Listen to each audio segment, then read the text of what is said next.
Nabi nate rawuh saking perjalanan, wangsul takok Sayyidah Aisyah. Sah, bubur harisa sing mbok sediakno kanggo aku iku endi? Aku kepengin mangan. Sayang ya Rasulullah, bubur itu sudah habis karena tak kasihkan orang. Jawab Nabi, enggak, yang kamu kasihkan orang itu malah yang masih. Jadi Nabi itu dulu kalau memahamkan orang supaya senang sedekah itu ngendikannya begini, saya masih hafal. Wa hal laka mim malika illa ma tasaddaqta fa abqaita wa labista fa ablaita wa akalta fa afnaita. Misalnya saya punya uang 1 juta. Kemudian tak pakai poya-poya makan yang tidak penting. Itu hilang dari WC. Yang masih adalah sing tak sedekahno ning fakir miskin, tak sedekahno ning santri ning masjid. Berarti ketika saya sedekah di masjid 200.000 ya itu yang masih. Tak kasihkan yatim piatu 100.000 itu yang masih. Tak kasihkan ulama 100.000 itu yang masih. Yang susuknya itu malah rawan hilang karena tak gue makan yang enggak penting atau melakukan sesuatu yang enggak. Kata Nabi, kamu dengan harta kamu hubungannya yang kamu sedekahkan berarti kamu abadikan. Berarti kena duit 1 juta kok sedekah 200.000 ya itu yang abadi. Sehingga sahabat itu udah gampang sedekah karena merasa itu yang abadi. Makanya Nabi Ibrahim kalau mau makan ngajak yatim piatu, ngajak orang fakir. Karena dia takut semua makanannya ini nanti jadi WC, tapi dengan mengamalkan kan ada yang jadi amal yang abqaita, yang abadi. Disebut ma indakum yanfadu wa ma indallahi nabah. Apa yang kena kamu pasti hilang, tapi yang nanti menuju Allah abadi. Seperti saya misalnya ngajar di sini. Waktu yang saya tak pakai leha-leha lihat TV, mungkin waktu yang hilang, tapi waktu yang tak pakai ngajar tafsir Jalalain itu mungkin yang abadi. Sehingga saya tidak pernah merasa semulang Mustafa gunane apa ndak. Ini waktu yang abadi. Senajan to ya ora mesti iso minterno wong, itu kan takdir. Kan ngaji ra wajib pinter, sementing ikhlas engko mlebu swarga. Golek pintu sing guri-guri lah kan sementing mlebu. Ora penting liwat ngarep, malah ra sopan iku dalane para nabi liwat apa? Pernah ada orang hartanya itu habis karena ngobati ibunya. Terus datang ke saya, dia sumpek karena hartanya habis ngobati ibunya. Terus dia bilang, Gus saya ini sekarang sudah miskin karena ibu saya sakit dan harta saya habis untuk ngobati ibu saya. Terus tak guyoni sama saya. Kon kepen pinter apa kepen goblok? Kepen pinter Gus. Ingin pinter apa ingin goblok? Katanya ingin pinter. Kalau ingin pinter bahasanya jangan gitu. Harta kamu itu masih di akhirat karena habis untuk ngobati ibu. Bayangkan kalau habis untuk maksiat itu habis betul. Terus dia mulai syukur. Alhamdulillah Gus, harta saya habis secara heroik karena untuk mengobati apa ibu. Sudah pinter dia, akhirnya miskin sampai sekarang ya tetap pede saja karena masih punya tabungan di akhirat. Dan itu saya terinspirasi oleh ilmu juga. Jadi dulu Sayyidah Aisyah itu pernah nyimpan sepotong daging kambing, disimpan untuk dimakan beliau. Karena beliau mau iftar ya, mau buka atau apa. Singkat cerita, karena bawaan keluarga Nabi itu sakhok, ada orang minta dikasihkan. Suatu saat akhirnya kan habis, terus Nabi tanya, yang daging tadi di mana? Habis. Terus Nabi cara menjelaskan itu indah sekali. Harta kamu itu baju yang kamu pakai nanti ya rusak, yang kamu makan nanti ya ke WC. Wa tasaddaqta fa abqaita. Memang di semua riwayat itu pakai dhamir mukhatab mudzakkar, meskipun asal usul riwayat itu untuk Sayyidah Aisyah karena untuk umum. Yang kamu sedekahkan tuh yang masih. Kamu jangan bilang kamu sedekahkan tuh yang habis. Yang kamu sedekahkan tuh yang masih. Misalnya saya punya uang 1 miliar misalnya. Terus pernah tak sedekahkan ke fakir miskin atau ke kiai atau ke pondok 1 juta. Itu yang mesti masih. Karena kadung di luar kekuasaan kita. Kadung lillahi ta'ala. Justru yang masih itu yang potensi nanti untuk hal-hal yang kurang positif. Semenjak itu orang sedekah itu begitu entengnya. Karena itu yang masih. Ya tapi tentu sarannya yang tepat ya. Saya sekarang sering kampanye sedekah tepat. Karena misalnya sering saya itu didatangi orang kaya. Sudah dapat gratisan gerutu. Gerutu itu gerembeng. Nah ini kita sudah pakai buminya Allah itu gratis. Pakai airnya ya gratis. Pakai oksigen ya gratis. Kok masih gerutu itu sudah jadi hamba yang enggak benar itu. Dibayangkan kalau kita pakai oksigen bayar, pakai buminya bayar, pakai airnya bayar semua. Kayaknya kita tidak mampu membayar ya. Dan kita sama Allah hanya disuruh ikrar, disuruh sujud. Pentingnya ilmu satu bahwa itu akan menjadikan satu perilaku. Misalnya begini ya, dulu itu kiai-kiai Jawa zaman dulu itu berpatokan karena dulu pemerintahan Hindia Belanda, seorang lagi masih pemerintahan Hindia Belanda. Itu dalil yang sering diutarakan itu sebaik-baiknya umara itu yang datang ke ulama, terus sejelek-jeleknya ulama itu yang datang ke umara. Tapi semenjak pemerintahan Indonesia dan kemudian ditandai beberapa tokoh kayak Gus Wahid putra Kiai Hasyim jadi Menteri Agama, ada Gus Wahid putra Kiai Wahab juga jadi Menteri Agama, ada Kiai Fathur Rahman keluarga Mbah Maimun, keluarga Sarang juga pernah jadi Menteri Agama. Kemudian bersamaan dengan itu dibangunlah satu pegangan ilmu. Pegangan ilmu ini penting karena ini yang mengilhami semua orang Islam, terutama ya utamanya ulamanya. Ada seorang ustadz, seorang guru ngaji yang karena melihat rata-rata penguasa itu zalim ya, datang ke Harun Ar-Rasyid. Ini perlu disemak, datang ke Khalifatullah atau Amirul Mukminin Harun Ar-Rasyid. Karena beliau seorang raja tentu terduga lah atau ya umumnya atau gimana lah istilahnya itu ya rata-rata ya agak seenaknya namanya raja, namanya penguasa. Ini dalam pikiran ustadz itu tidak mesti dalam fakta. Kemudian si ustadz itu matur, ya Amirul Mukminin inni nasihun lak famusyaddidun alaika fala tajidanna fi nafsika syai'an. Saya ini mau nasihati Anda, kemudian saya cara nasihati itu keras. Tolong jangan dimasukkan hati. Dia bilang famusyaddidun alaika. Saya nanti kalau nasihati itu keras sekali. Tolong dimaklumi, karena ini penting, karena Anda harus dinasihati secara keras.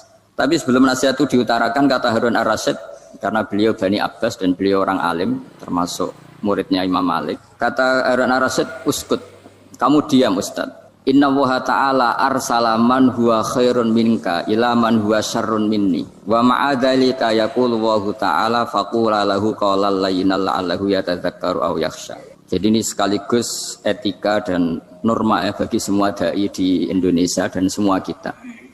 Wahai Ustadz kamu diam. Allah Ta'ala itu ngutus orang yang lebih baik ketimbang kamu, yaitu Nabi Musa, ke orang yang lebih jelek ketimbang saya, yaitu ke Fir'aun. Itu saja harus pakai etika faqula lahu qawlan layyinan. Kamu harus ngomong yang halus. Jadi intinya ini Harun Ar-Rasyid komplain. Kamu itu kalau jadi Ustadz ngaji kira-kira gitu. Jadi betapa baiknya orang dulu memahami Quran. Jadi Quran itu dibaca, kemudian kita mungkin baca terus jadi cerita, mungkin ada yang baca jadi perilaku, ada yang baca kemudian itu mengilhami, membentuk. Nah kira-kira itulah yang membentuk kiai-kiai alim di NU, di beberapa pesantren maupun orang-orang alim di luar NU. Asal ngajinya dan bacanya seperti kita, pasti seperti itu. Karena cara berpikir tadi. Sudah, jadi akhirnya si Ustadz tadi keluar dan minta maaf, anta a'lamu minni, ternyata engkau lebih alim ketimbang saya. Jadi kalimat famusyaddidun alaika, saya akan keras cara memberi nasihat, itu yang diket, yang dipotong, yang dibatalkan atau yang diralat oleh Khalifatullah Harun Ar-Rasyid. Yaitu dikatakan inna Allaha ta'ala arsala man huwa khairun minka ila man huwa syarrun minni. Yaitu Allah mengutus orang yang lebih baik ketimbang kamu, yaitu Nabi Musa, ke orang yang lebih jelek ketimbang saya, yaitu Fir'aun. Itu pun harus faqula lahu qawlal layyinan. Cara berdakwah harus dengan kata-kata yang halus, yang lembut, yang indah. Dan dengan kata-kata itu diharapkan la'allahu yatadzakkaru aw yakhsha. Semoga yang didakwai menjadi ingat. Sehingga dengan kemampuan ilmiah seperti ini menjadi pegangan bersama bahwa kita sebagai dai atau sebagai tetangga atau sebagai sama-sama warga Indonesia, bawaan kita memang harus faqula lahu qawlan layyinan la'allahu yatadzakkaru aw yakhsha. Kemudian dalam disiplin ilmu yang lain, halus itu tidak kuat. Angin itu ya halus, tapi kalau di manage itu jadi kekuatan yang dahsyat. Begitu juga air dan sebagainya. Sehingga tidak perlu khawatir terus kalau dakwah halus itu tidak punya efek yang signifikan. Tidak juga. Allah Ta'ala itu pengelola angin. Angin itu kekuatannya dahsyat. Sehingga Nabi Sulaiman dikasih kekuatan angin dan bisa terbang kemana-mana. Kemudian sekarang jadi teknologi yang banyak memanfaatkan angin. Mulai rem, mulai apa saja. Sehingga dari cerita saya ini kemudian terus kiai-kiai itu membentuk dakwah termasuk di ekonomi dengan cara yang rileks. Nah cara rileks itu satu tentu dimulai dengan ilmu. Misalnya begini, saya beri contoh. Ketika ada orang melafadzkan kalimat la ilaha illallah, tiada Tuhan selain Allah. Kemudian kalimat ini mungkin kalau orang NU baca itu rutin ya, karena kiainya kelamaan ya yang ikut sambil tidur. Ya. Kalau tahlil itu disebut kiai tertentu itu mesti yang belakang, wah suwi itu kalau kiai itu lama itu. Nah kiainya juga karena jadi lakon ya, kan lebih semangat karena pegang mic. Biasanya gitu di NU itu. Kalau khotib mesti semangat karena yang pegang mic, yang dengerin mesti ngantuk karena monoton gitu. Karena yang mendengerin sudah tahu pasti nyuruh baik meninggalkan yang jelek. Jadi ilmunya sudah disimpulkan dulu. Setiap yang tidur di masjid mesti tak tanya kenapa tidur. Ilmunya tidak ada perkembangan, Gus, nyuruh yang baik meninggalkan yang jelek. Tapi kalau ilmunya agak ada perubahan kan dengar semua pasti nyuruh yang jelek meninggalkan yang baik. Karena watak manusia itu agak-agak suka fitnah, itu suka geger. Tapi kalau monoton itu mesti enggak itu. Tapi yang menjadi pegangan kita, saya ulang lagi, itu ilmu dulu. Saya ulang lagi itu ilmu dulu. Saya berkali-kali menyontohkan, kalau ada orang kafir, orang yang tidak bersyahadat 70 tahun, kemudian dia bersyahadat sekali saja di akhir hayatnya. Itu kata Allah, qulil ladzina kafaru iyantahu yughfar lahum ma qad salaf. Katakan ke mereka yang kafir, jika dia mau bersyahadat, itu masa lalunya diampuni semua. Sehingga kedahsyatan kalimat ini luar biasa. Orang yang kafir 70 tahun saja barokahnya la ilaha illallah ini dosanya bisa diampuni semua. Nah kemudian karena ilmu ini tidak begitu populer atau kurang dipopulerkan atau kita sendiri kurang menghayati, sehingga la ilaha illallah itu lebih dianalisis cara lafadz ini, pelafatannya ada sanadnya enggak ya. Terus cara melafatkan bareng-bareng seperti itu ada tumpengan ini bid'ah enggak ya. Jadi pertanyaannya sudah tidak tentang keramatnya atau sakralnya atau fadilahnya la ilaha illallah, tapi sudah macam-macam. Jadi dan cara seperti ini ada hadisnya enggak, legal enggak, terus ada sanadnya enggak. Jadi saya mohon semohon-mohonnya untuk teman-teman yang di Al-Iman itu harus ngaji ya. Ngaji itu nanti kamu tahu cara mandang sebuah ibadah atau perilaku atau apa sajalah tahu. Karena al-ilmu yurisul ahwal, ilmu itu bisa mengilhami cara pandang. Dulu yaitu saya ulang lagi, ketika zaman Hindia Belanda, karena pemerintahnya Hindia Belanda itu ulama-ulama keras sekali, sejelek-jeleknya ulama itu yang datang ke Umaro.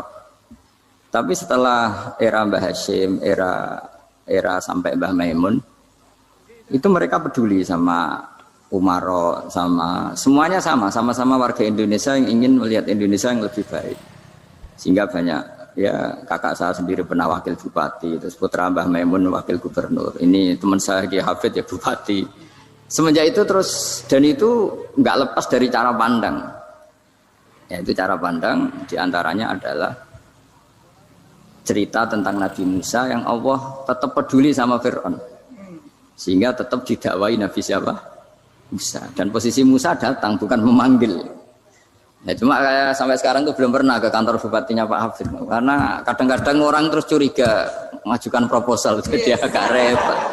Ketemu bupati itu sialnya kiai kan mesti pikirannya orang bupati ini nyangoni, kiai ini disangoni itu. Itu terus kayak kita fakir miskin itu. Jadi makanya saya tuh belum pernah datang. Tapi alhamdulillah karena beliau berambisi menjadi wa khairul umara mayatuna babal ulama.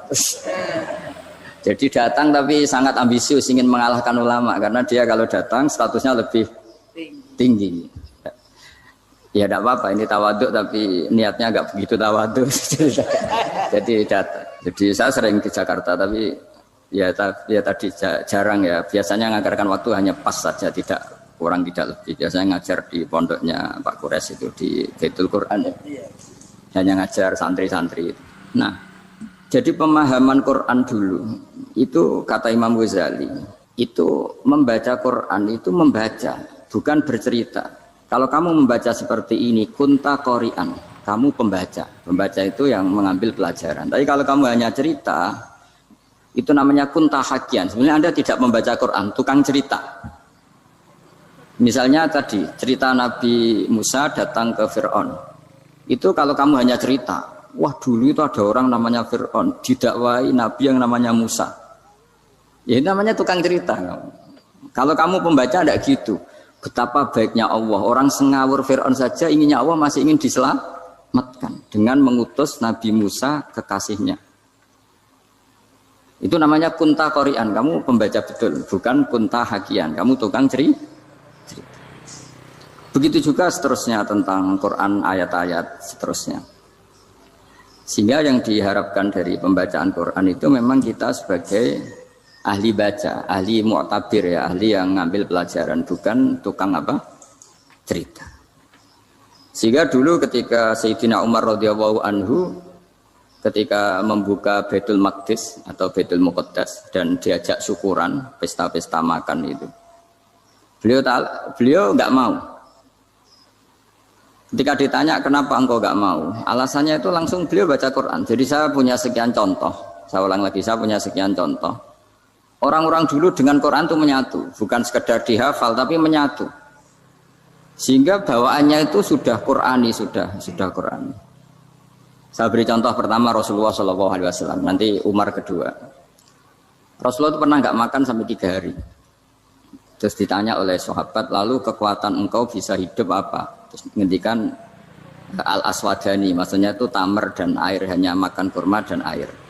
Tapi beliau tidak ketemu roti atau nggak ketemu nasi lah kalau orang Indonesia.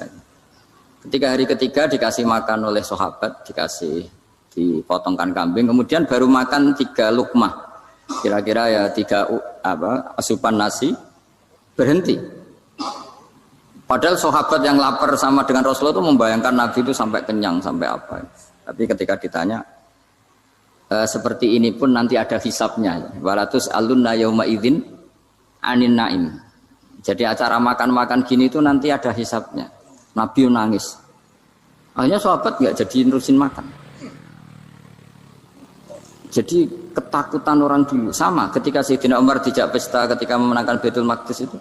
Inna wa ta'ala ayyara qauman. Allah itu mengkritik sebuah komunitas kaum karena apa? Adhabtum thayyibatikum fi hayatikum dunya wastamta'tum biha. Kamu adalah orang-orang yang jatah nikmat kamu sudah kamu habiskan di dunia. Adhabtum itu kalian habiskan jatah kenikmatan kamu di dunia. Wastamta'tum biha, kamu di dunia sudah berpuas-puas. Maka jatah Anda sekarang di akhirat habis. Sehingga Sayyidina Umar enggak mau pesta-pesta karena takut jatah nikmatnya habis. Kata beliau terus astabqi thayyibati, akan saya sisakan sisi-sisi kebaikan saya supaya tidak habis. Corong Jawa itu aja dientek-entekno biar jatahnya masih. Sehingga di dunia kiai itu ya meskipun saya akrab bupati, akrab mungkin wakil gubernur, saya itu ya jarang ketemu. Karena kalau orang Jawa bawaannya ketemu ya makan-makan, guyon-guyon. Ku nak keterusan ras mlebu swarga. Makanya saya pastikan Pak Yusuf Mansur kesini tidak akan saya jamin, biar aja, biar jatahnya masih. Jadi ini bukan karena saya bakhil, biar jatahnya masih. Mendit menyelamatkan. Ya, jadi itu ilmunya kiai. Nah, efek dari ilmu ini dahsyat. Kalau Anda berpikir tentang nasib Anda di akhirat, nanti bawaannya juga tidak akan mudah menyalahkan orang lain, tidak akan menghakimi orang lain karena sibuk dengan dirinya sendiri, tapi tidak dengan makna egois, tapi makna orang baik itu siapa? Orang yang sibuk dengan aib pada dirinya, dengan kekurangan pada dirinya, saking sibuknya mikir aibnya sendiri, tidak sempat mengoreksi aibnya orang lain. Itu awal ilmu. Ilmu itu tidak dimulai dari larangan. Kalau larangan karuan, tidak termasuk ahli surga, orang yang suka mengadu domba, tidak termasuk orang baik yang cari kesalahan orang lain. Itu namanya pelarangan. Tapi ilmu itu di atas nahi, di atas pelarangan itu. Kamu punya kesadaran bahwa kamu itu yang penting selamat dulu, jangan memikirkan orang lain. Dengan makna bukan egois, tapi dengan makna supaya tidak menyalahkan apa? Orang lain. Nah, saya termasuk ya boleh dikatakan kiai lah, yang paling fanatik bahwa semuanya itu harus dimulai dari ilmu. Ya saya ulang lagi, dimulai dari ilmu.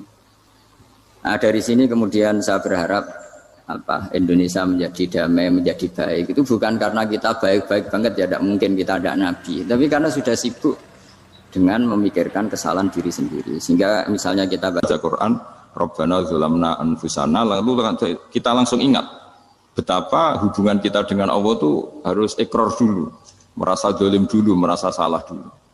Nah kalau semua orang merasa salah di depan Allah itu mesti bawaannya agak mudah menyalahkan orang lain karena kita bilang Rabbana dzalamna anfusana. Nah itulah ilmu-ilmu yang mungkin banyak pembaca Quran tapi hanya baca, atau kalau baca ini tok disebut al-haqi, ahli cerita. Yang dibutuhkan tuh al-qari, pembaca kemudian mu'tabir, kemudian mau beriktibar. Seperti yang dilakukan tadi Harun ar-Rasyid tadi. Inna wa ta'ala arsala man huwa khairun minka ila man huwa syarrun minni. Wa ma'adzalika yaqulu wa ta'ala faqula lahu qaulal layyin.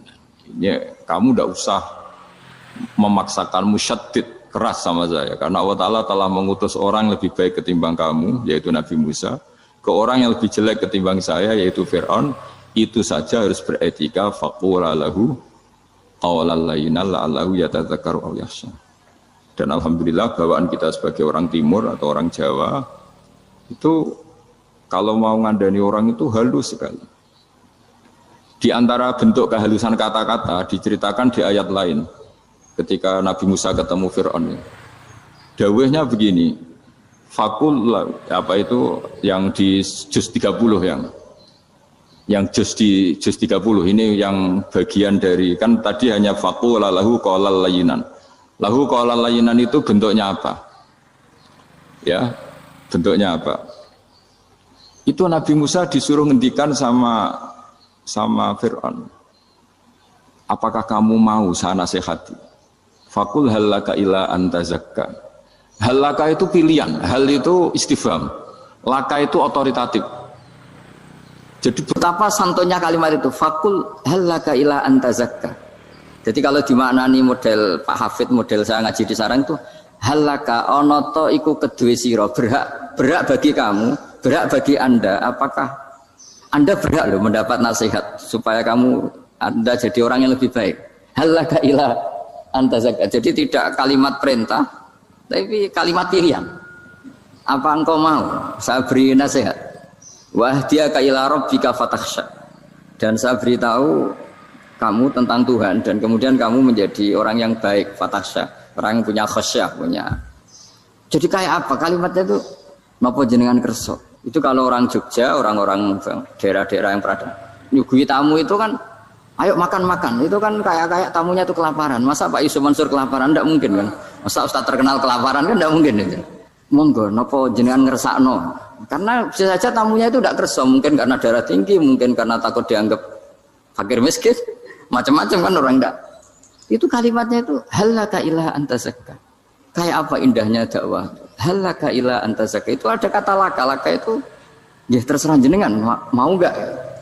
Wa ahdiyaka ila rabbika fatakhsha. Nah, itu yang disebut membaca. Kunta qari'an la hakian. Anda benar-benar membaca Quran bukan sekadar penceri. Nah, kemudian ini yang terakhir saya juga baru sebenarnya saya itu enggak pernah bilang sanggup itu, tapi Pak Ustadz Zakaria itu GR terus.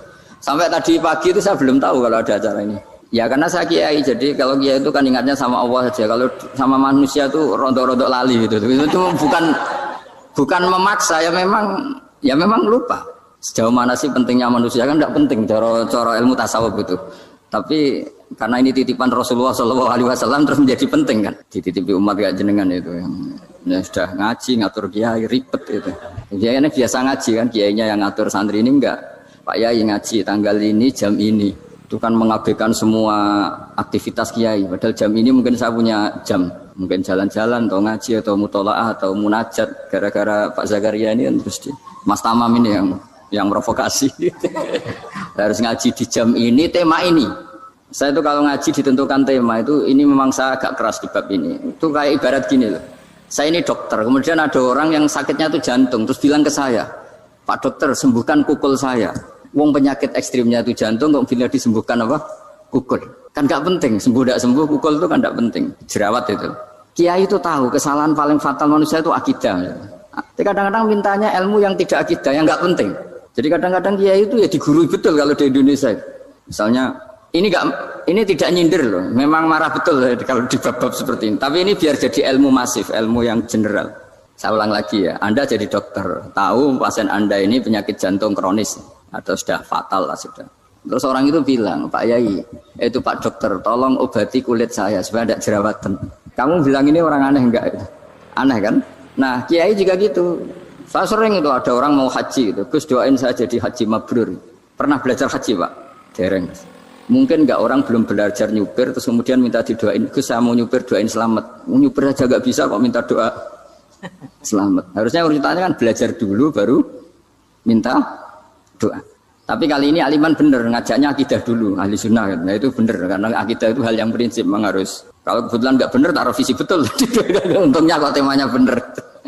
Jadi saya mohon ke seluruh orang-orang yang mau ngaji ke kiai itu tema itu biar yang milih kiai supaya tahu prioritas yang harus benahin. Jangan tema yang kita yang milih. Jangan-jangan tema yang kita pilih itu tidak mendesak atau tidak penting. Ini bukan apa-apa, ini saking ingin baik saya ya, keinginan baik saya supaya dulu zaman sahabat ya gitu. Kalau ada pertanyaan salah sama Nabi dibenerin, cuma Nabi terlalu bijak, cara benerin tuh enak. Kalau saya karena tidak Nabi saja ya agak-agak kasar kan, kalau tidak Nabi tidak wajib bener terus. Yang wajib bener terus itu Nabi. Saya beri contoh ya. Nabi itu ngendikan tentang kiamat. Kiamat itu dahsyat, mengerikan gini-gini. Kalau pikirannya orang kampung itu begini, Nabi ini aneh. Cerita kiamat dahsyat tapi nggak ada tanggalnya, ada tahunnya. Harusnya ada dong biar kita bisa persiapan. Sehingga Nabi disomasi di tengah-tengah khutbah itu, ya Rasulullah mata sa'ah. Nah, karena ini orang Bedui, Nabi nggak dengerin, masih ulang lagi. Mata sa'ah ya Rasulullah. Ketika Nabi mengabaikan itu ada dua kelompok sahabat, yang satu bilang lam yasma, Nabi tidak dengar sehingga mengabaikan. Yang kedua bilang sami'a wa kariha, Nabi sebenarnya mendengar tapi tidak berkenan. Tapi diulang lagi ketiganya, ya Rasulullah mata sa'ah. Akhirnya Nabi jawab, mau tidak mau, karena kalau enggak ya namanya orang Bedui ngomong terus. Nabi balik tanya, ya karena cara berpikir dia kalau kiamat itu jelas kapannya kan bisa persiapan gitu. Paling enggak pas mau kiamat terus pas ngaji Quran apa kan bisa persiapan. Akhirnya Nabi balik tanya, ma'atatalah. Kalau kamu berani tanya kiamat, lalu persiapan kamu apa? Ya terus orang itu bilang masyhur itu, ma'atatalah kabira sholatin wala siyamin wala kadza wa kadza walakinni uhibbuka. Saya sebenarnya tidak punya persiapan ya Rasulullah, cuma persiapan banyak puasa ya enggak, banyak sholat enggak, tapi saya mencintai engkau. Masyhur itu jadi hadis paling legenda, almar'u ma'aman ahabba, sebagian disebut anta ma'aman ahbabta. Ini kata semua sahabat yang di masjid. Si Bedui ini orang paling dibenci sahabat karena mengganggu Nabi saat khutbah, tapi akhirnya ini menjadi orang paling dicintai sahabat karena barokahnya itu hadis itu keluar secara terbuka, almar'u ma'aman ahabba. Sebagian riwayat yuhsyarul mar'u ma'aman ahabba. Nanti orang akan sowan sama Allah bersama orang yang mereka cintai. Nah itu sahabat-sahabat fama farihu ba'dal Islam farahahum biadal hadis. Mereka tidak pernah senang setelah masuk Islam sesenang hadis ini. Karena kita tidak perlu soleh-soleh banget, cukup nyintai orang apa? Soleh gitu. Makanya saya sekali bilang itu ya, kadang-kadang saya jadi orang alim itu ya rugi. Ruginya tadi. Misalnya untuk menjadi orang alim kan harus hafal Quran, ngaji Bukhari, Muslim, Ikhya.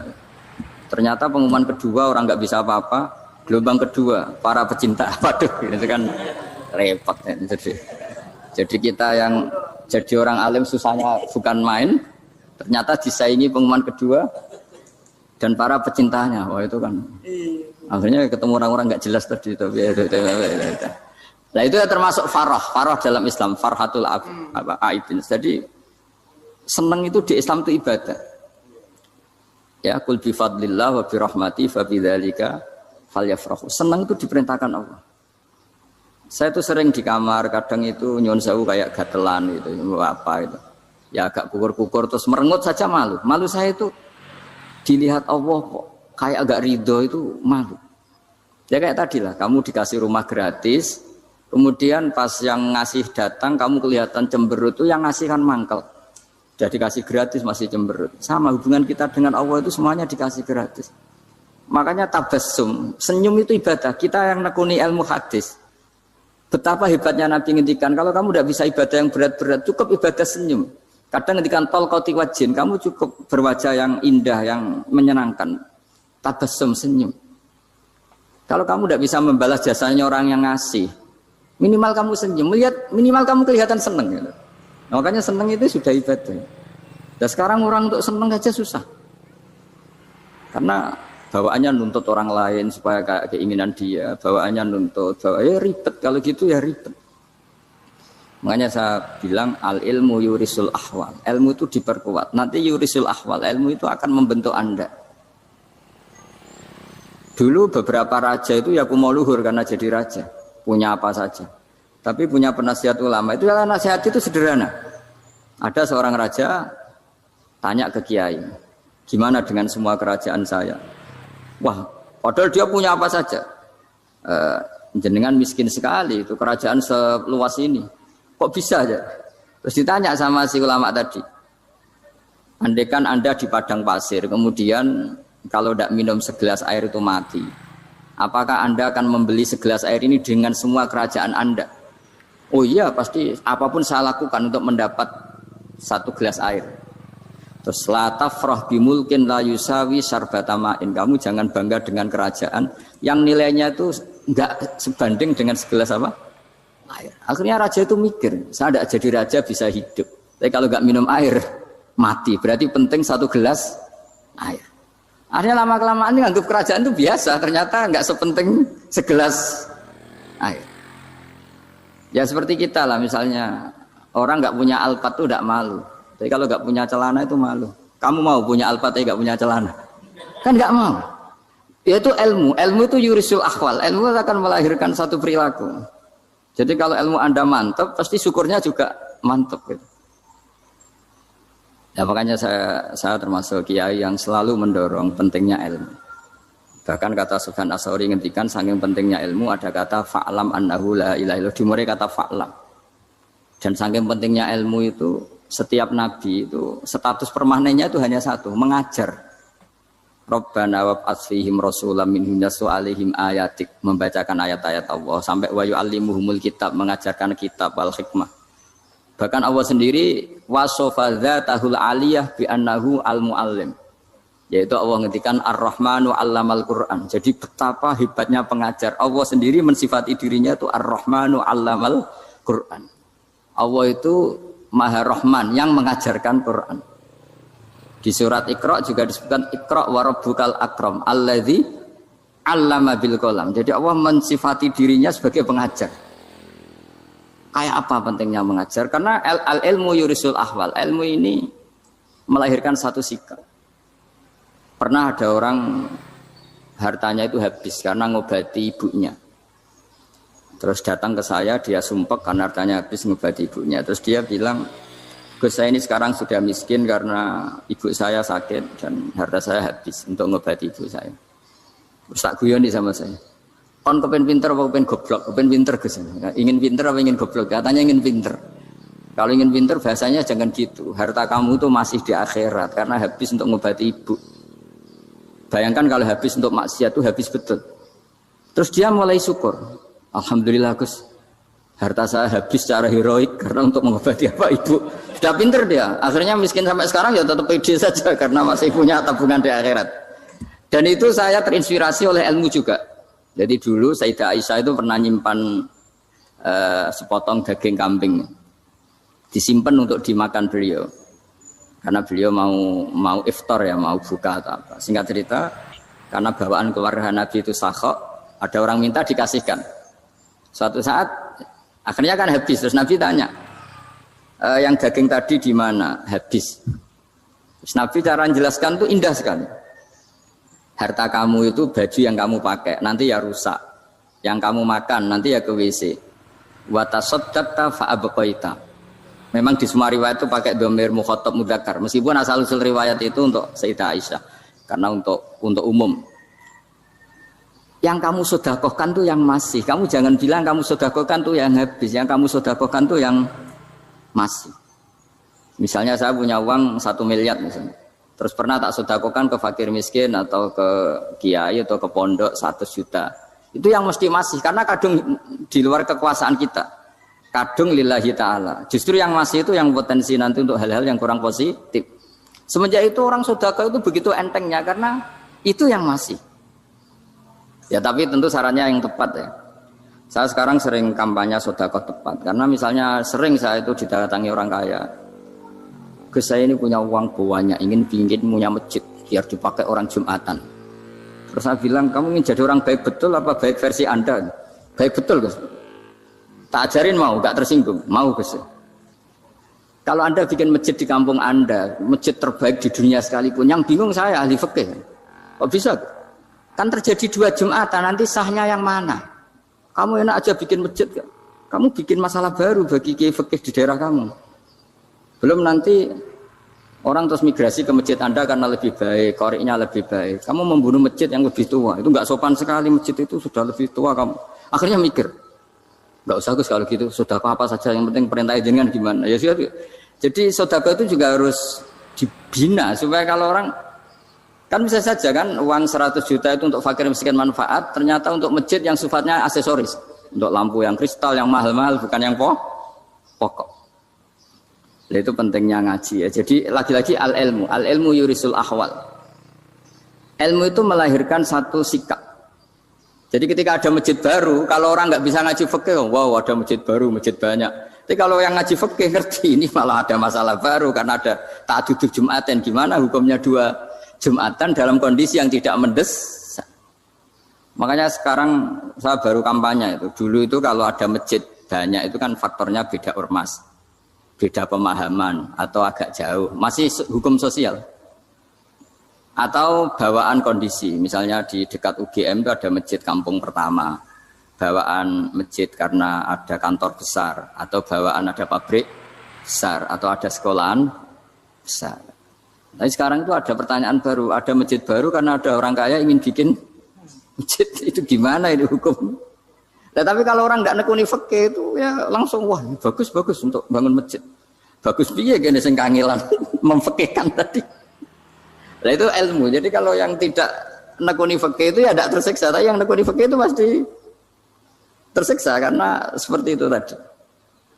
Ya jadi saya mohon di antara cara kita dakwah secara damai itu dimulai dari Rabbana zalamna anfusana. Itu dipakai Nabi, di redaksinya diganti dengan makna supaya kita per individu matur Allah apa ini zalamtu nafsi dzulman kabiran katsiran. Nah, bawaannya orang mengaku zalim, mengaku salah itu kan sudah tidak sempat mikir salahnya orang apa lain. Dan dari sini kemudian dia jadi orang yang tawadhu, yang ubudiyah, yang macam-macam. Sehingga Nabi ini bukan dianggap ya, pasti penjelas terbaik. Terus Allah meredaksikan wa ma tuqaddimu li anfusikum min khairin tajiduhu indallah. Apa saja kebaikan yang kamu sudah berikan untuk Allah sampai akhirat, itu ya pasti kamu temukan di akhirat. Terus yang terakhir saya beri contoh orang peminta-minta, sa'il. Itu Sayyid Ali Zainal Abidin kalau ada orang minta-minta terus dikasih, misalnya dikasih ya 100.000 atau 50.000 atau 10.000 sesuai kemampuan yang memberi, itu marhaban biman hamala zadi ilal akhirah. Saya terima kasih gara-gara kamu minta uang saya jelas sudah sampai akhirat. Coba kalau di rumah bisa saja untuk hal yang tidak positif. Jadi bawaannya itu cara pandang itu rubah. Jadi sebenarnya kalau kita ngasih uang di masjid, ngasih kiai atau ngasih fakir miskin, ya uang itu yang masih, bukan yang habis. Yaitu watasaddaqta fa'abqaita, yang kamu berikan tuh hakikatnya yang masih. Karena sudah ada kamu otak-atik lagi, makanya disebut wakaf. Sebenarnya wakaf itu dulu secara makna lughat, saya ulangi secara lughat. Maknanya itu sudah berhenti, wakafun maknanya berhenti. Nah, sedekah itu dari kata sedekah maknanya benar. Orang yang sering sedekah berarti imannya benar. Orang yang uang sudah diberikan berarti dia sudah terputus, wakaf berhenti dari hubungannya dengan dia. Sudah dikasihkan berarti selesai. Sehingga wakaf dan sedekah itu sebenarnya maknanya saling melengkapi. Kemudian orang-orang fikih karena ada disiplin ilmu tertentu, wakaf itu untuk sedekah yang permanen, yang abadi, kemudian sedekah untuk infak. Tapi itu kan hanya istilah-istilah dalam disiplin ilmu. Sebetulnya kalau pakai ilmu yang umum, sedekah ya bisa disebut wakaf, wakaf ya bisa disebut apa? Sedekah. Karena maknanya sedekah itu wakaf. Wakaf itu apa? Qat'u raqabatil malik an hadal mal atau an malih. Hubungan pemilik harta ini terputus dari harta itu. Jadi misalnya saya sudah wakaf tanah ini ke masjid, sudah diterima. Mbok saya kepikiran gadekan atau menjual sudah tidak bisa, sudah berhenti di situ saja hubungan saya dengan kepemilikan harta itu. Makanya disebut apa? Wakaf. Dan kalau saya wakaf berarti menunjukkan kebenaran iman saya karena sudah menafkahkan sebagian harta untuk Allah Ta'ala itu sodik, sodak. Makanya bahasa Arab itu gampang ya, kalau sodalqoh, sodaqoh. Orang kalau bayar mahar disebut sodak karena menunjukkan cintanya. Teman yang setia disebut sodik karena ya benar dalam berteman. Abu Bakar disebut as-siddiq karena sangat membenarkan kanjeng Nabi dan seterusnya dan seterusnya. Jadi begini ya, kalau dalam fikih Islam, misalnya ini ada di beberapa literatur fikih, di semua fikih, baik mazhab Syafi'i, Hanafi, Hambali, di semua kitab fikih. Misalnya ada orang mau masuk Islam, terus konsultasi sama ustadz atau sama kiai, Pak saya mau masuk Islam, kamu nggak boleh ngambil sikap monggo ngeteh dulu, itu tidak boleh. Atau apalagi jajak ngobrol dulu, karena 5 menit kita mempersilahkan ngopi dulu itu artinya dianggap kita membiarkan dia dalam keadaan kafir 5 menit dan kita dianggap ikut tanggung jawab. Sehingga di bab, ada ulama yang ngebabkan itu sampai di bab murtad. Termasuk murtad adalah orang yang dimintai mensyahadatkan non muslim kemudian disuruh ngopi dulu atau ngeteh, karena dianggap pembiaran sekian menit masih berstatus kafir. Jadi ibaratnya gini ya, kalau kita mungkin baru bapak-bapak baru pakai celana pendek terus ada orang kecelakaan di jalan, saya tak pakai baju dulu nanti baru kamu saya selamatkan ya. Itu kan naif. Kalau begitu saja naif, apalagi orang yang kafir kemudian pas mau minta disyahadatkan kita bilang monggo mandi-mandi dulu, ngeteh-ngeteh dulu. Berarti ada pembiaran sekian menit, dia masih berstatus. Artinya begini, kalau dia saat itu kok dimatikan oleh Israel berarti mati dalam status kafir. Dan kita ikut tanggung jawab karena harusnya bisa Islam andai kan kita mensyahadatkan saat itu juga. Jadi itu bab-bab yang dianggap ekstrim dalam kutubil fikih, bab-bab fikih. Makanya dalam kitab fikih, saya berkali-kali ada non muslim mau bersyahadat ke saya, itu saya bilang ke santri-santri saya, saat itu juga harus kamu ajarin meskipun pakai bahasa Indonesia. Yang penting status kafirnya apa? Zina. Baru setelah itu ada hukum sosial ya, mungkin kita nawarin teh atau kopi atau apa.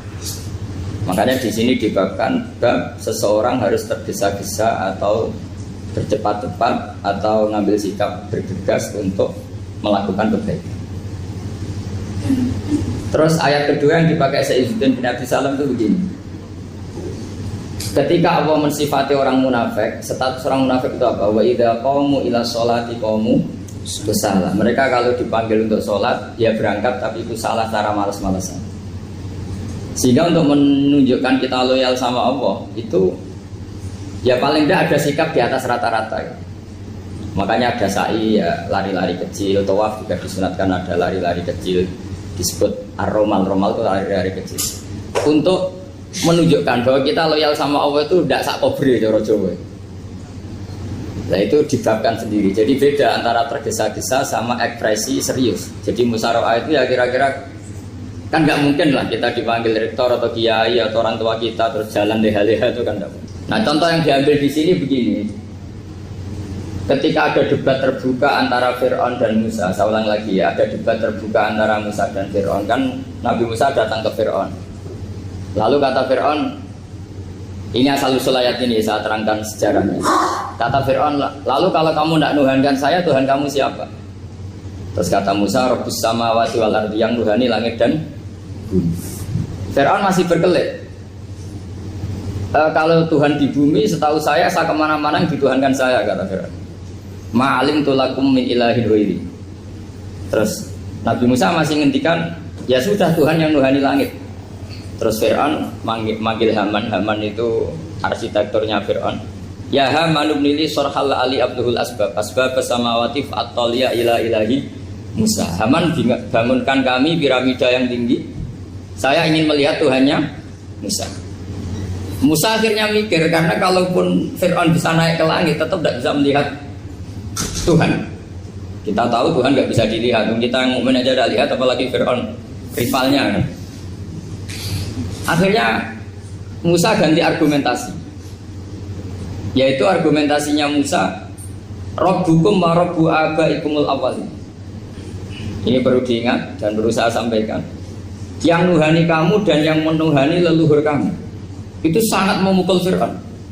Karena logikanya kalau Fir'aun itu Tuhan berarti babanya dulu tanpa Tuhan. Ini ada Tuhan terlambat. Jadi kalau Fir'aun Tuhan berarti mbahnya tanpa Tuhan, karena zaman era mbahnya belum ada Tuhan. Karena perdebatan itu banyak punggawa Fir'aun yang mukmin. Wah, ini Fir'aun nggak bener ini. Kalau dia Tuhan berarti babanya tanpa Tuhan.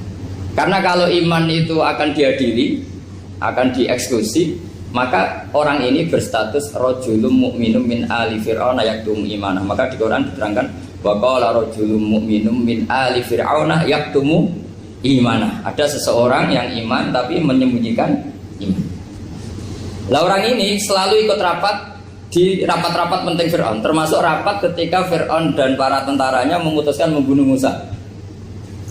Karena dia ikut rapat dan eksekutornya besok disuruh nangkap Musa, orang ini malam itu juga nemuin Musa terus bilang innal mal ayat tabiru nabikal yaqtulu ka Musa. Rapat tadi malam memutuskan kamu besok dibunuh, maka kamu harus bergegas meninggalkan Mesir. Nah, dari kesimpulan itu, dari cerita itu kemudian diambil secara hukum fikih bahwa untuk menyelamatkan darah harus sasa, harus bergegas. Andai kan Musa itu kok sak kobre, sak sempate, maka keburu. Andai kan ini rojul ini tadi, orang tadi penasihat tadi, kok sak kobre ya, maka berarti Musa terlanjur tertang. Jadi itu pentingnya ulama ya. Jadi cerita yang linier, cerita yang seakan-akan cerita di tangan ulama tetap menjadi al-ahkam al-fiqhiyah, menjadi ketentuan-ketentuan apa? Fikih. Jadi yang diambil di sini adalah lelaki tadi yang ikut rapat tadi bergegas menemui Musa, memberitahu kalau kamu besok mau dieksekusi, fakhrus, maka kamu harus secepatnya keluar dari Mesir untuk menyelamatkan diri. Terus oleh Saizuddin bin Abi Salam dibabkan bab harus tergesa-gesa menyelamatkan darahnya orang apa? Islam. Jadi ini penting saya sampaikan. Jadi al-qasas ya, semua cerita di Quran itu tidak sebagai cerita, karena Quran tidak ingin melahirkan pendongeng, tapi harus menjadi ibrah, menjadi teladan. Jadi makanya terus di kitab-kitab ulumul Quran diterangkan al-qasas ya, beberapa cerita di Quran adalah semuanya menjadi ketentuan fikih. Saya ulang lagi ya, semua cerita yang ada di Quran itu menjadi ketentuan fikih, meskipun alurnya apa? Cerita. Kayak tadi kan alurnya cerita bahwa lelaki ini bergegas nemui Musa supaya Musa cepat keluar dari Mesir. Terus dibabkan babul musaroah ilan musifid. Saya teruskan. Wa kama la ra'ayna ma yaqtulu musliman law taqtu'u alaihi laqata lahu fal musaroah ila takrisihi min wajibatun. Idlaisal unatu mahmudatan fi kulli syai'in falaha mawatin tuhmatu fiha wa mawatin tudamu fiha wa kadzalika al-musara'a wal lain wal dhulta wa ghairuhuma. Terus cara berpikir ulama, saya pernah baca dalam satu sejarah ulama besar namanya Sufyan Ats-Tsauri. Sufyan Ats-Tsauri itu menjadi wali itu gara-gara kalau sholat di masjid itu beliau datang sebelum azan. Saya ulang lagi, beliau datang sebelum azan. Ditanya, kenapa kalau kamu datang sebelum azan? Saya ini gak ingin jadi hamba yang buruk. Hamba yang buruk atau pembantu yang buruk adalah setempe nunggu dipanggil. Misalnya kita tahu majikan kita pasti manggil jam 7. Kemudian jam 7 itu Anda masih ngopi, masih tata-tata, itu kan tidak menghormati majikan. Harusnya kamu setempe di jam yang saat itu pasti majikan Anda memanggil. Kata beliau, saya tidak ingin seperti pembantu yang buruk, datang nunggu apa? Dipanggil. Jadi itu ada beberapa spirit ya, atau inspirasi dari aturan-aturan mahabbah. Sebab itu ketika Allah kritik orang munafik, wa idza qamu ila sholati qamu kusala, ketika dipanggil sholat mereka datang bermalas-malasan. Karena tidak ada cintanya sama Allah, maka datang berlambat-lambat. Nah, berarti kalau ekspresi cinta mengharuskan kita datang bercepat. Makanya dalam istilah lain di Quran ini termasuk balaghatul Quran. Di juz 25 itu istilah menuju Allah itu fafirru ilallah. Kita tahu firar itu maknanya lari apa jalan biasa? Lari. Jadi untuk mengekspresikan mahabbah kita, kangen kita pada Allah, Cara bahasa Arab, isak kita, berontak kita sama Allah tidak diistilahkan jalan tapi fafirru ilallah, harus bergegas bergerak. Begitu seterusnya. Maka kalau ada orang Islam, terus ini konsekuensi hukum. Ada non muslim minta, Pak Bah, saya tolong ajarkan syahadat. Nggak boleh saya bilang gini, monggo ke dalam dulu. Padahal perjalanan ke rumah saya misalnya setengah jam, nggak boleh. Saat itu meskipun sambil berdiri-diri harus kita tauhidkan. Kamu yakinnya Allah itu satu, Tuhan Allah. Harus. Karena kalau ada perjalanan ke rumah 5 menit terus dia kecelakaan, belum syahadat, statusnya mati apa? Kafir. Dan kita ikut terlibat karena sebetulnya bisa mengislamkan saat itu juga. Analoginya kayak tadi lah. Orang kecelakaan di jalan karena kita pakai celana pendek. Contoh Syria nih, saya tak pakai baju dulu. Habis itu dilides truk. Itu kan kita ikut salah karena kita yang punya kesempatan. Tentu yang disalahkan yang punya kesempatan. Karena merubah status dari potensi kelides truk menjadi sama sekali gak potensi kelides truk dengan kita inggirkan. Meskipun kita dalam keadaan tidak ideal.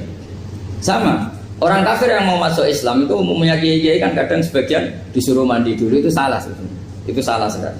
Sangat salah. Apalagi nunggu seremonial di masjid, nunggal toko-toko itu bujutnya salah. Itu gak cuma salah, bujutnya salah. Jadi salah yang akut. Itu salah besar. Kalau seremonial monggo, tapi kalau mengislamkannya harus saat itu. Apalagi seremonial seminggu lagi nunggu tokoh terkenal, nunggu disyuting dulu. Wah, itu perilaku show, itu bukan mengislamkan itu. Makanya kita yang sebagai peneliti fikih itu kadang itu enggak srek gitu. Masa mau Islam nunggu di masjid dulu, di syuting dan tokoh-tokoh, itu salah. Itu sama biar kamu lihat orang kecelakaan mau menyelamatkan, ini ada wartawan enggak ya? Minta di syuting dulu sedang mati ini. Jadi kita normal saja dalam Islam, sesuatu yang mendesak, yang emergensi ya perlakuannya harus cepat. Sehingga dibabkan faslun fil musarohah ila nusifid fitima. Jadi ada beberapa contoh di Quran memang aturannya seperti itu. Makanya semua redaksi Quran tentang menuju Allah diredakseno fafirru ilallah. Makanya di tawaf ada ekspresi romal, jalan agak cepat. Di sa'i juga ada momen-momen kita harus romal, berjalan cepat. Di beberapa aturan juga seperti itu. Ya saya ulang lagi, di beberapa aturan Islam juga seperti itu. Nah sekarang efek di hukum haji. Saya banyak baca literatur haji. Haji dalam aturan Islam itu wujuban tarofian, wajib yang tidak langsung mendesak.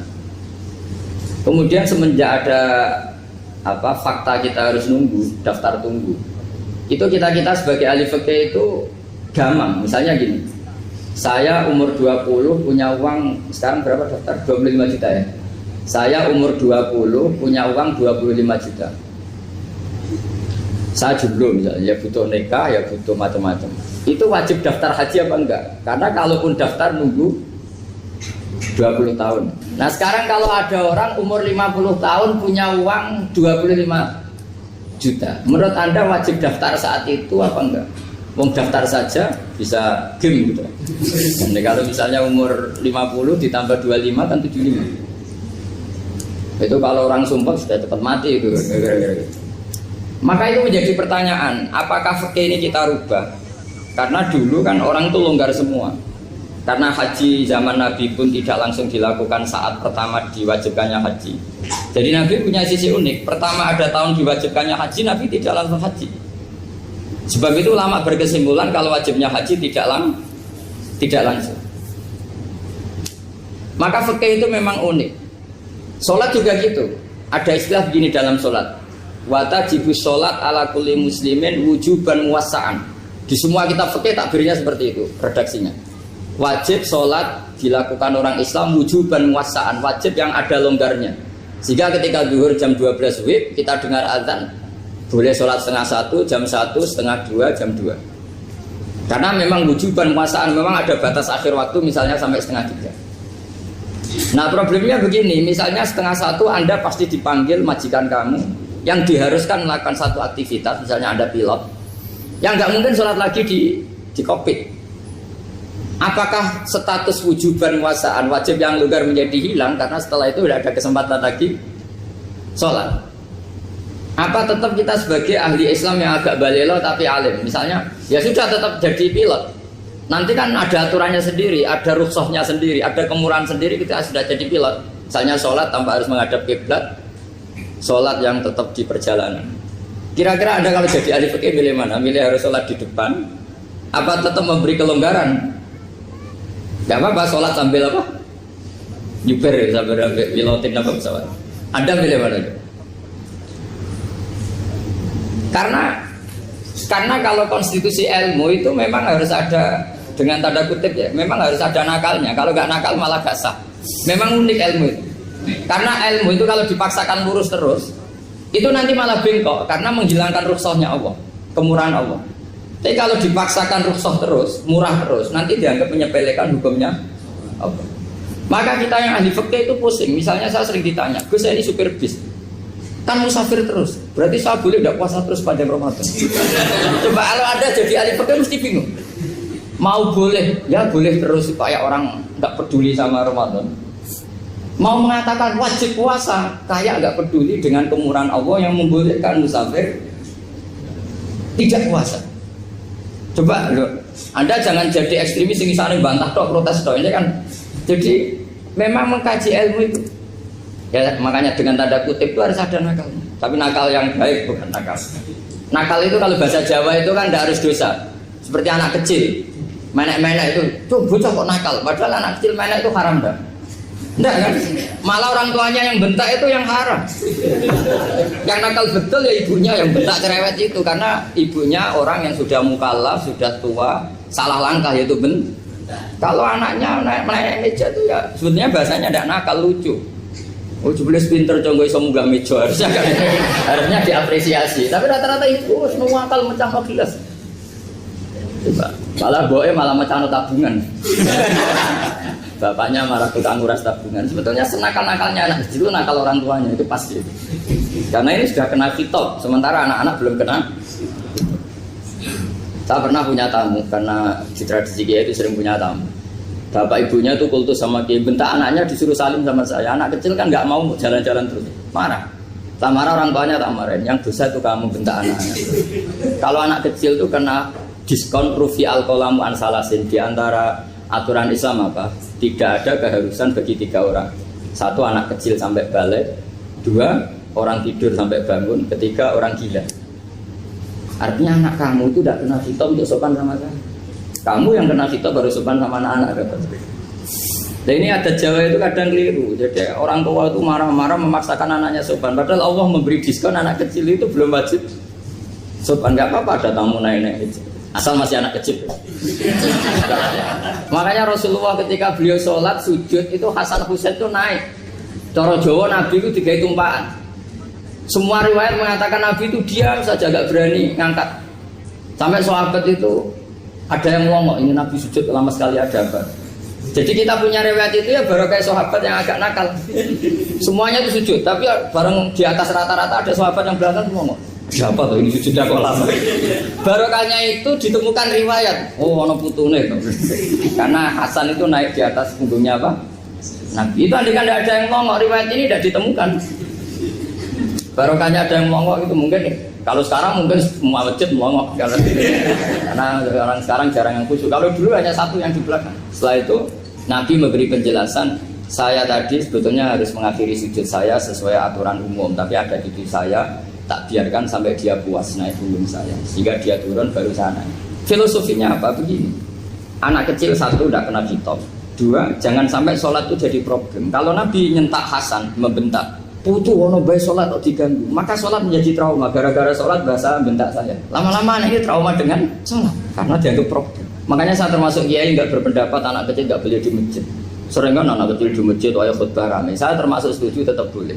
Kalau dibentak di masjid maka dia trauma dengan masjid. Wong saya ke masjid dibentak. Lagi pula kadang-kadang orang tuh gaya-gayaan tok.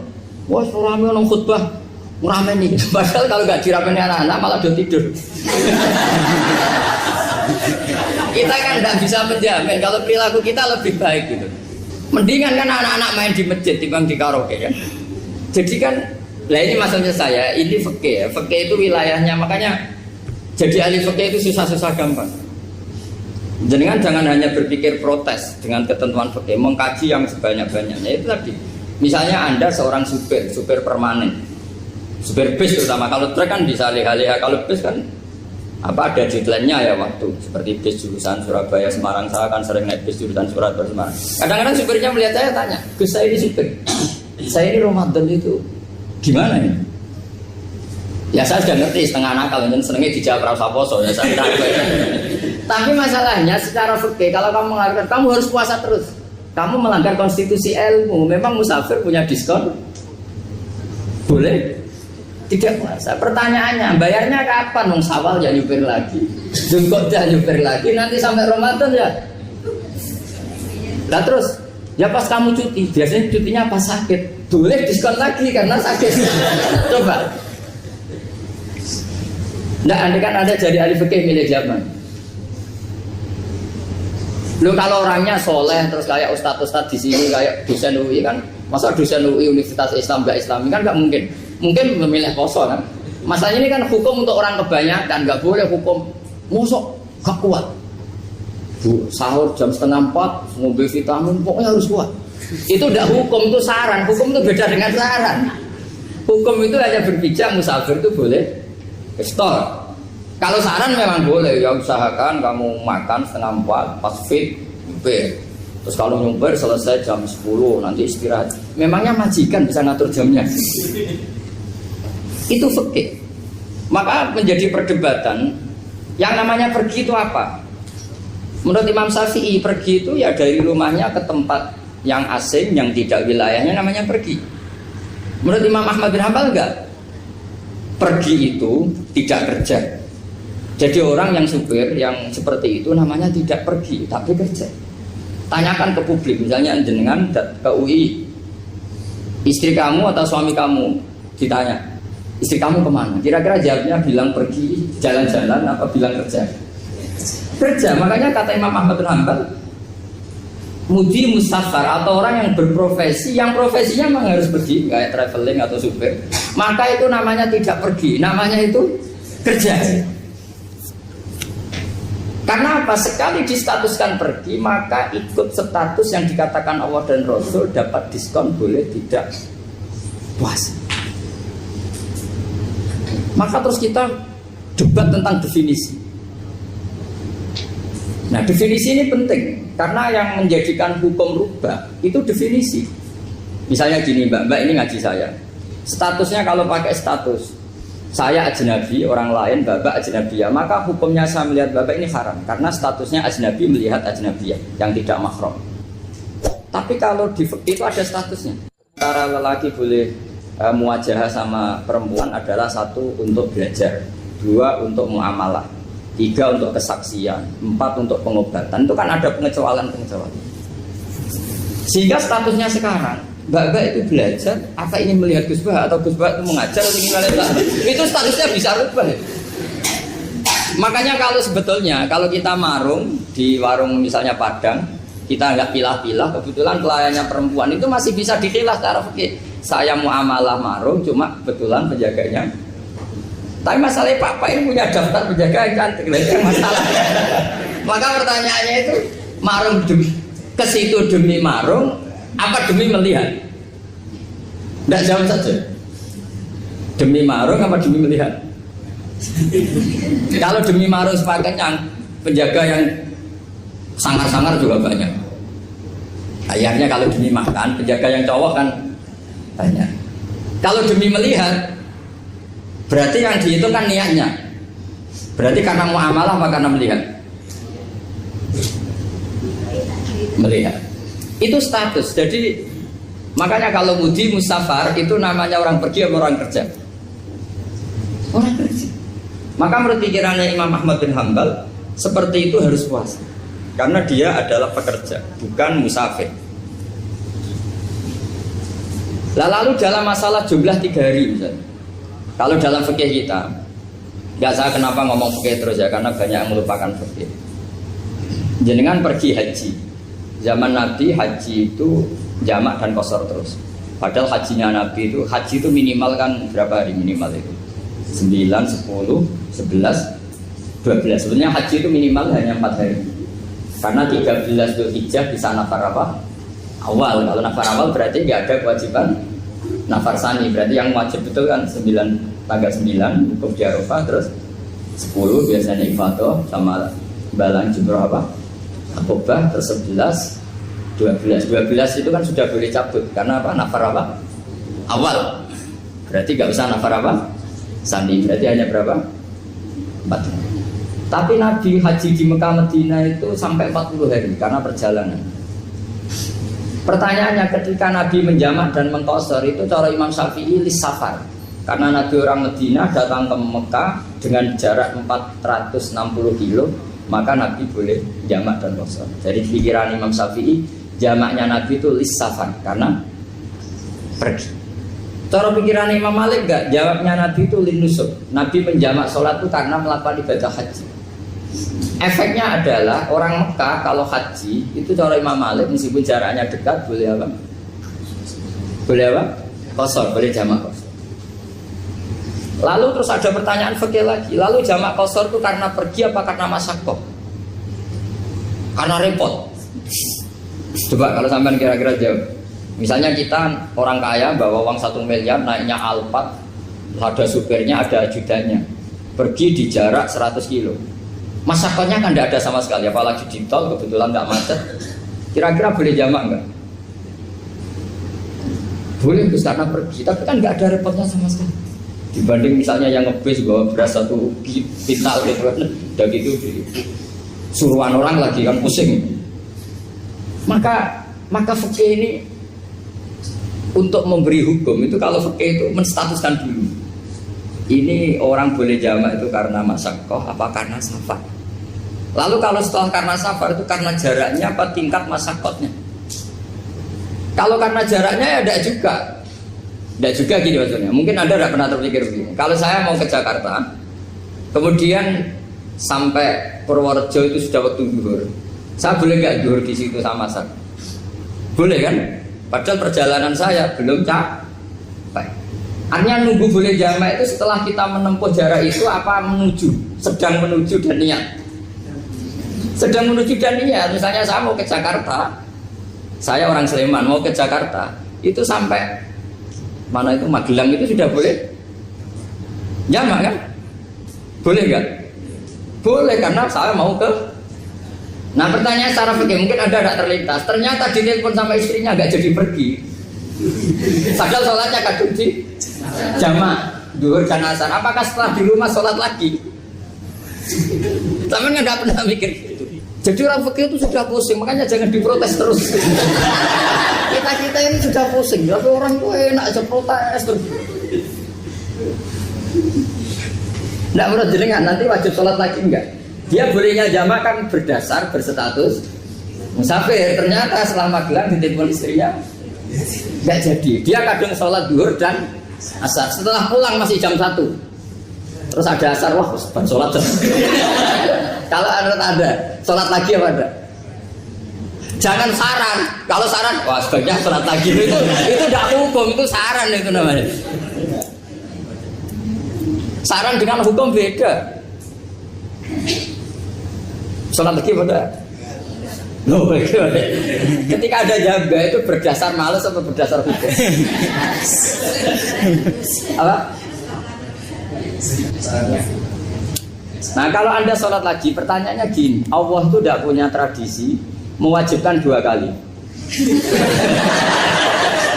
Pertanyaan fikihnya mesti gitu. Dan saat Anda di Magelang menjamak itu melakukan sesuatu yang disahkan oleh agama. Berarti pas Anda jamak duhur asar, sesuatu pas melakukan itu kan berstatus sah dan boleh. Meskipun setelah itu ada masalah, istri kamu nelpon terus pulang. Tapi pas itu kan sudah dinyatakan oleh malaikat sah, Anda sudah duhur dan asar. Kalau melihat itu tidak wajib mengulang. Tapi bisa saja malaikat ada yang usil. Itu sah karena Anda berstatus musafir. Berhubung status Anda hilang, maka poin Anda sudah sholat juga hilang. Kamu milih fikih yang mana? Jadi peneliti fikih itu beda dengan orang-orang yang mendengarin protes. Beda karena nengkuni. Negoni itu beda karena ada konsekuensinya. Makanya fikih itu sampai saya punya kitab fikih itu dikarang satu orang itu jumlahnya 20 jilid. Per jilid itu segini. Jadi satu meja ini dikarang satu orang. Itu mulai yang presisi, yang detail sampai yang khayal. Yang khayal juga ada.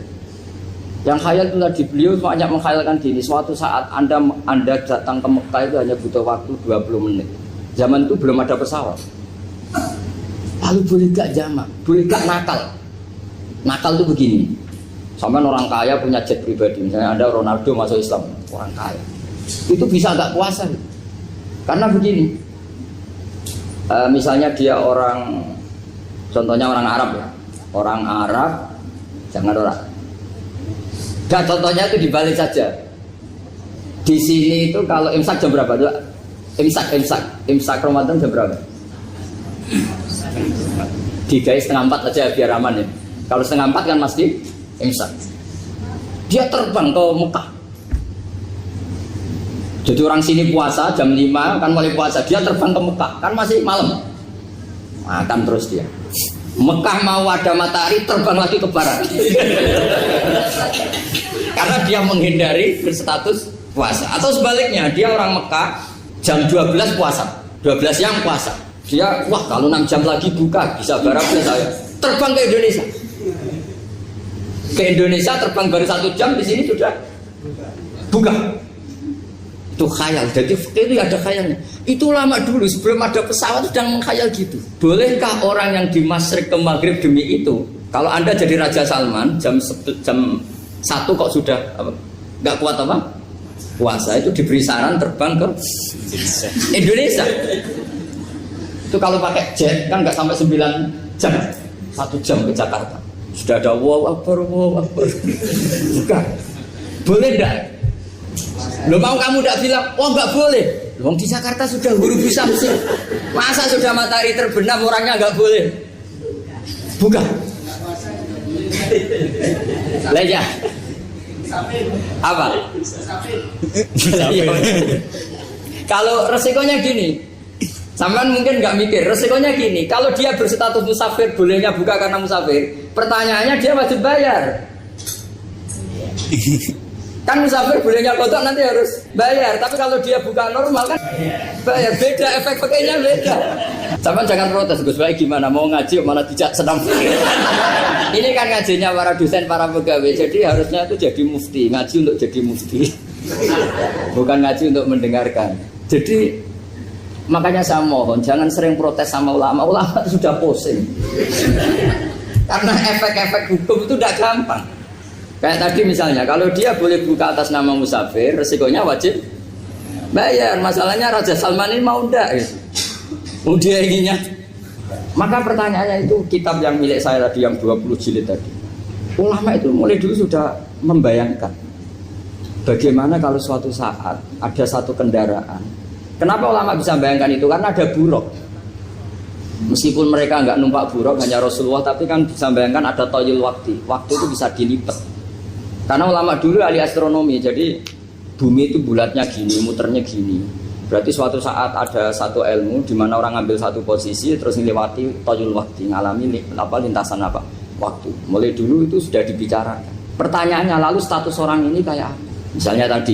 Misalnya tadi orang Mekah ingin cepat buka, terbang ke Indonesia. Orang Indonesia menghindari imsak, misalnya 3:30, dia belum sahur. Wah kalau saya di Indonesia ini sifatnya sahur. Wah saya tak terbang ke Mekah. Enak kan terbang di Mekah ternyata masih jam 8. Wah bisa makan sepuasnya jam 8 malam, maksudnya jam 20. Kan enak ya. Bar wareg balik ke Indonesia wis jam 1 siang. Jam 1 siang kalau ingin cepat buka terbang ke timur. Langsung buka. Berarti dia kira-kira puasa aja 3 jam. Tapi terus ya mungkin kalau sampean tahu kok sudah repot-repot ngono tinggal turu ndelok sinetron kok buka dhewe. Itu tidak hukum, saran itu namanya apa? Kalau hukum tetap tadi yang dikatakan puasa adalah imsak, mulai jam imsak sampai hurubus.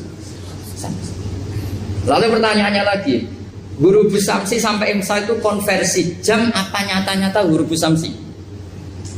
Kalau yang diliwati khatul istiwa itu nyata, fi'lan. Kalau dalam bahasa Arab fi'lan awaqiyah. Tapi kalau Anda orang kutub, saya sering kirim-kiriman surat sama mufti-mufti yang ada di Timur Tengah, di Eropa, konsultasi maksudnya.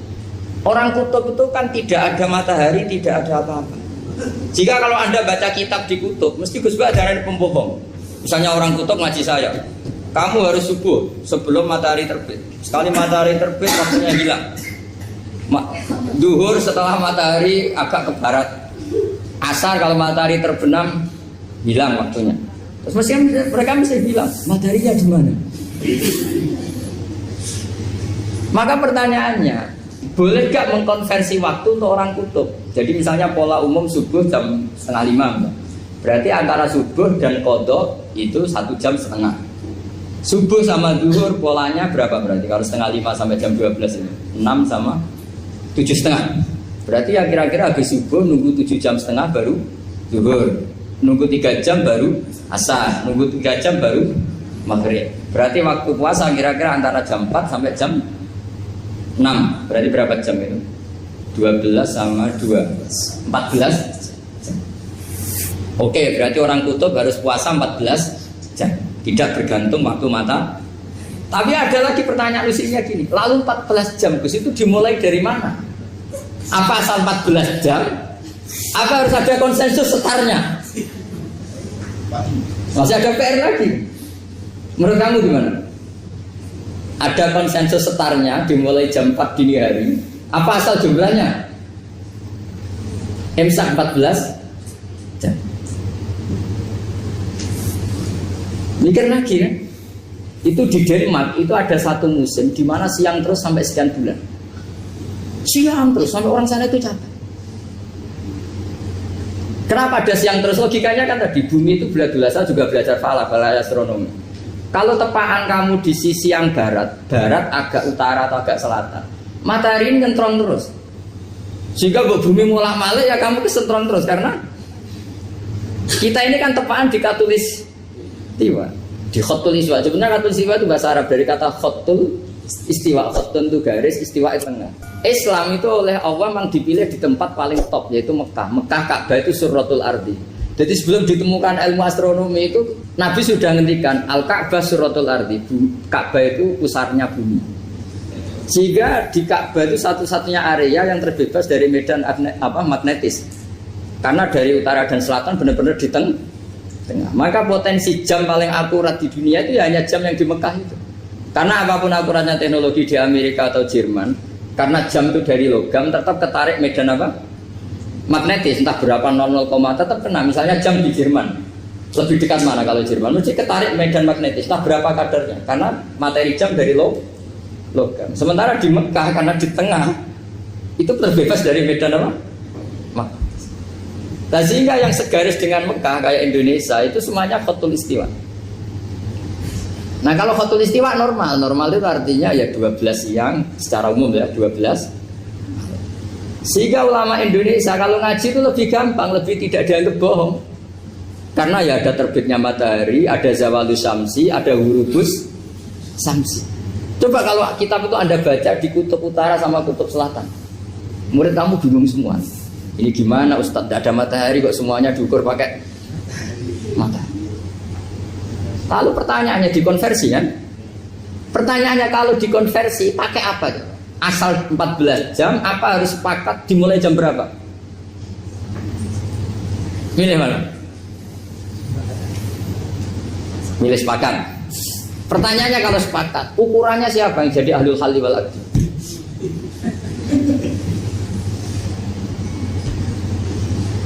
Jadi orang fikih itu sudah bingung, makanya saya mohon jangan sering diprotes. Saya pernah ketemu ulama, saya kan sering ikut komunitas di New York. Itu andaikan dibur, itu pas persis Ka'bah. Jadi buminya itu kalau dibur itu pas persis Ka'bah. Lalu pertanyaannya, ada kiblat tidak di sana? Ya bumi kan gini ya. Kalau dalam bahasa falak itu ada rubuk namanya. Rubuk itu bumi yang sewaktu itu hanya yang 1/4. Ya bumi yang sewaktu itu hanya 1/4. Jadi kita sekarang siang, berarti yang baru siang hanya 1/4 bumi. Nanti yang malam ya hanya seperempat bumi. Ya iya, misalnya sekarang kita di sini siang, di Arab Saudi kan belum, ini masih 5:30. Ini sekarang di Arab Saudi baru setengah. Lah itu ada daerah di mana dengan Ka'bah itu pas atas sama bawah. Harusnya kan bebas arah. Apa? Bebas arah. Lalu orang sana sholatnya itu menghadap kemana? Pernah ulama New York itu minta fatwa ke Rabitatul Alam Al-Islami. Lalu kita harus menghadap kemana? Makanya dalam dunia anekdot ulama itu ada anekdot Abu Nawas itu orang yang nggak pernah kalah debat. Dia itu terkenal nggak pernah kalah debat. Tapi dia ada ilmuwan. Dia punya tetangga ilmuwan, punya pengaruh besar. Semua orang ngaji ke ilmuwan itu. Mantelnya bukan main, karena dia ahli falak, ahli astronomi. Mau nandingi dia tidak bisa, gak nandingi itu reputasinya jatuh. Orang itu berteori kalau bumi itu bulat-bulat. Kalau kamu jalan ke sini, maka akan ke titik yang suatu saat si profesor ini kemalingan, terus minta tolong Abu Nawas rumah saya kemalingan. Terus lari kemana malingnya? Ke timur. Setelah ke timur, larinya ke timur. Abu Nawas lari ke barat. Terus ditanya, sudah tak bilangin malingnya lari ke timur, kok kamu lari ke barat? Nanti ketemu di titik yang sama. Semenjak itu profesornya mangkel. Oh kamu nyindir loh. Artinya Abu Nawas gak terima. Teori Anda itu gak bisa. Secara keilmuan benar, tapi secara faktual gak boleh. Berarti kalau ada orang ngejar istrinya lari ke timur, dia harus tetap ke barat. Nanti ketemu di titik yang sama. Jadi malingnya tuh lari ke timur, Abu Nawas ngejar ke barat. Ketika ditanya profesornya, sudah bilangin malingnya tuh lari ke timur, kenapa ada ke barat?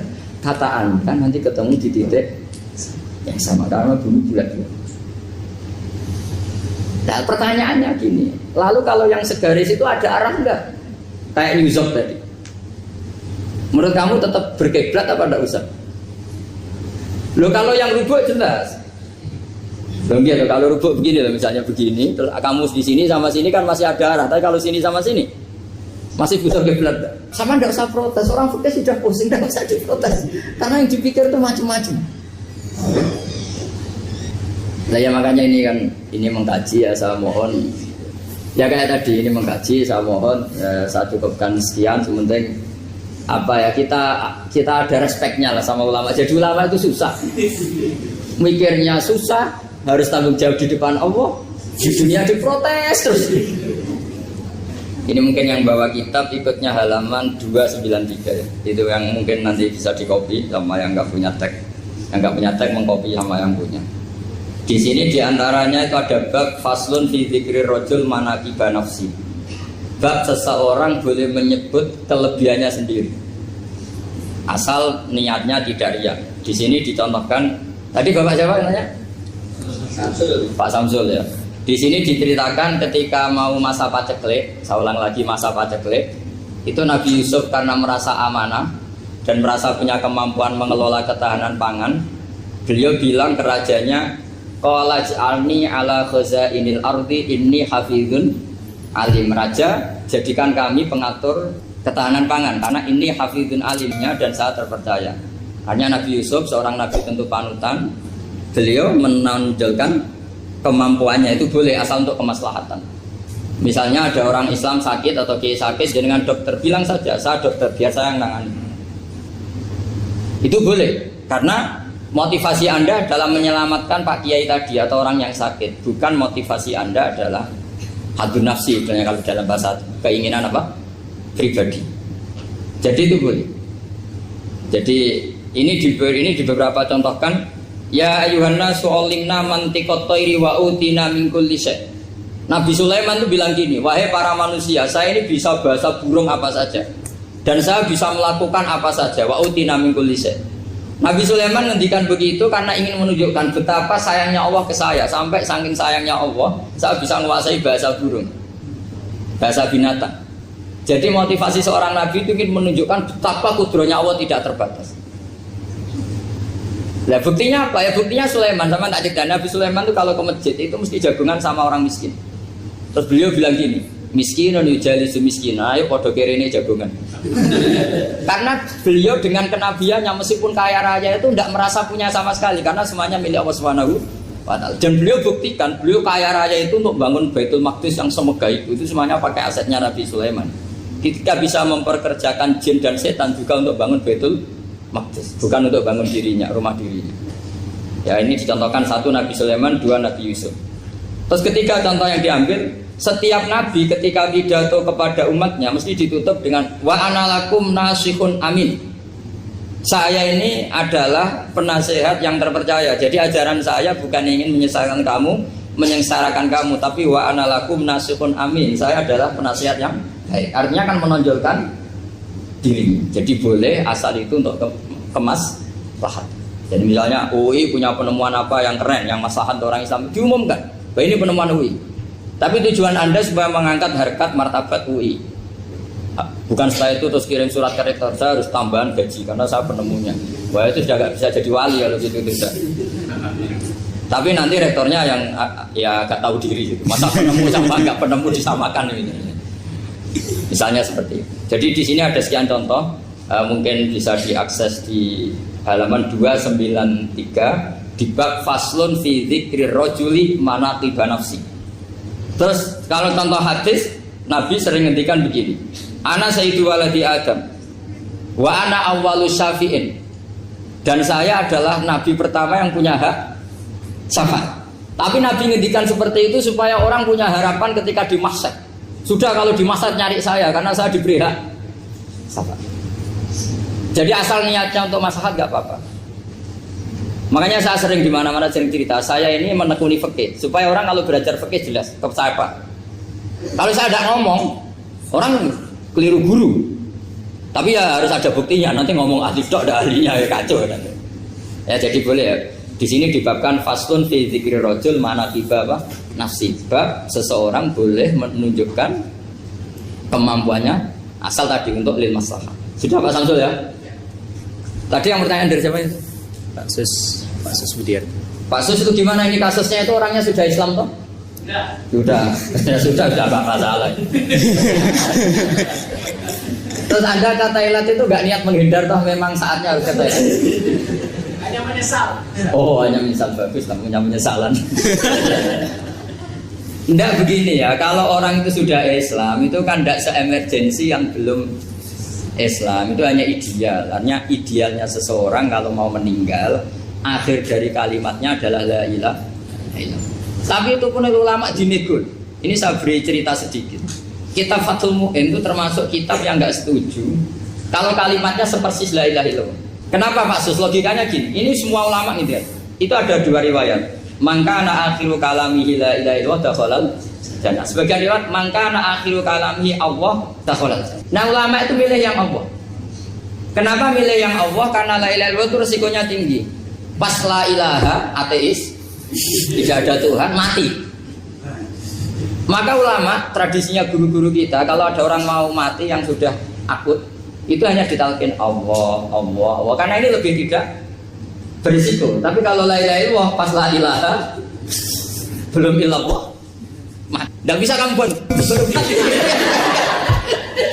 Ayo teruskan dulu. Baru mati ini gimana? Belum illallah kok sudah. Jadi makanya terus di situ diterangkan lagi begini. Setelah orang itu melafadzkan la ilaha illallah, kan orang mau mati itu kan macam-macam ya. Ada yang sudah akut, ada yang masih sehat. Kalau masih sehat sebaiknya la ilaha illallah. Tapi kalau sudah akut hanya dilatih apa? Allah. Terus saran kedua oleh kitab Fathul Mu'in diterangkan sebaiknya jangan ngomong lagi. Karena Nabi ngendikan akhir. Akhir itu harus itu menjadi kalimat. Jadi misalnya setelah kamu talqin la ilaha illallah, kamu tanya, "Pak, sertifikatnya di mana?" Akhirnya bapaknya jawab, "Di lemari." Pas melamari mati. Berarti akhir kalimatnya mati. Makanya kita juga harus memperjuangkan supaya itu benar-benar akhirnya. Jika nanti dikenang di akhirat, ini orang luar biasa mengakhiri dunia dengan kalimat la ilaha illallah. Tapi nanti kalau ini orang luar biasa mengakhirinya dengan lemari. Apalagi tanyanya gini, "Pak, tabungannya di bank apa?" Muni bisik. Berarti terakhir bisik. Bilang apa? Bisik. Jadi itu ada aturannya. Jadi kalau nalkin orang sudah ngelapatkan kalimat tauhid, jangan dijak ngomong. Karena kalau diajak ngomong lagi terus mati, yaitu kalimat terakhirnya. Ya saya kira demikian.